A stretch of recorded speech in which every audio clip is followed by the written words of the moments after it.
आइए दोस्तों जानते हैं कबीर परमात्मा की शिक्षाएं।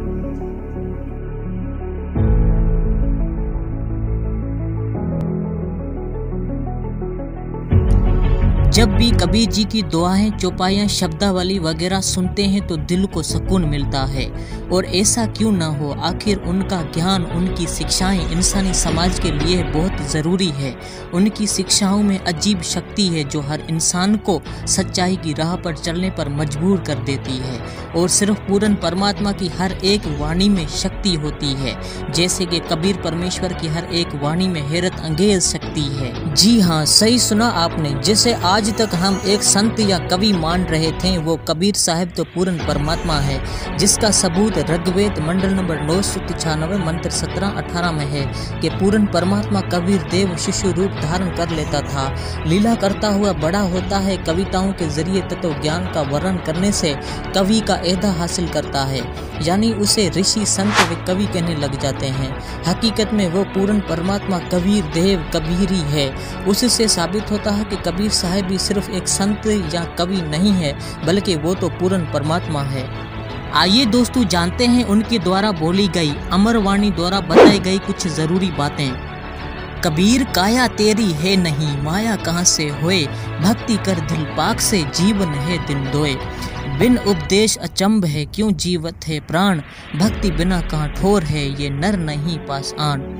इस वाणी के जरिए कबीर साहब ने बताया है कि ए भोले इंसान, हैरत है कि तू बगैर गुरु से दीक्षा लिए किस उम्मीद को लेकर जिंदा है। ये जिस्म भी तेरा नहीं है, ये भी एक दिन छोड़कर चला जाएगा। तो फिर धन दौलत कैसे तेरी है, जिसके लिए तू दिन रात फजूल में ही कोशिश कर रहा है। जिनको ये ज्ञान नहीं है कि भक्ति के बगैर जीव का कहीं ठिकाना नहीं है, वो इंसान नहीं है, वो तो पत्थर हैं। उनकी अकल पर पत्थर पड़े हैं। कबीर राम नाम कड़वा लागे, मीठे लागे धाम, दुविधा में दोनों गए, माया मिली ना राम। कबीर साहब जी कहते हैं कि सत्संग ना सुनने वाले को परमात्मा के कानून का ज्ञान नहीं होता, जिस वजह से उसे राम नाम की परमात्मा की चर्चा भी अच्छी नहीं लगती। उसे सिर्फ पैसा इकट्ठा करना अच्छा लगता है और इसी वजह से वो अपनी अनमोल जिंदगी फजूल में ही गंवा देता है। यानी उसे ना तो परमात्मा मिलता है और ना ही धन, क्योंकि मौत के बाद ये जमा किया हुआ धन भी यहीं रह गया, उसके हाथ कुछ नहीं आया, दोनों ही हाथ से निकल गए। इंसानी जिंदगी बहुत ही अनमोल है, इसे सत भक्ति करने में लगाओ, जिससे आपका कल्याण होगा, मोक्ष हासिल होगा।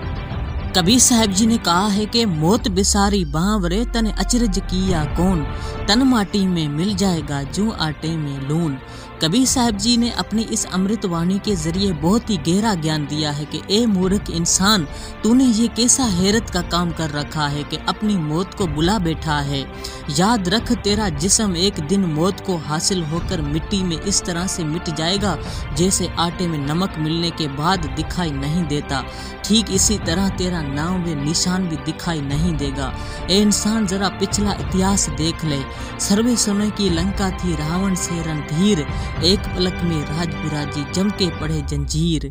भक्ति बिना क्या होते, भ्रम रहा संसार, रति कंचन पाया नहीं, रावण चलती भार। लंका के राजा रावण के पास धन सोना वगैरह तो बहुत था, लेकिन सत भक्ति नहीं थी, जिस वजह से दुनिया छोड़कर जाते वक्त वो लंका का राजा, जिसकी पूरी लंका नगरी सोने की थी, वो 1 ग्राम भी सोना साथ नहीं ले जा सका। साथ गए तो सिर्फ पाप कर्म, जिस वजह से यम के दूतों के द्वारा नरक में डाला गया।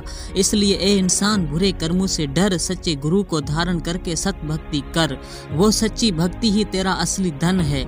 मौत के बाद वही तेरे साथ जाएगा, क्योंकि इंसानी जिंदगी बहुत ही अनमोल है, जो 84 लाख योनियों में चक्कर लगाने के बाद सिर्फ एक बार इंसानी जन्म मिलता है। आज पूरे इंसानी समाज को कबीर परमेश्वर की बताई राह पर चलने की जरूरत है, क्योंकि उनके द्वारा बताई गई राह पर चलने से ही इंसान जात का कल्याण होगा।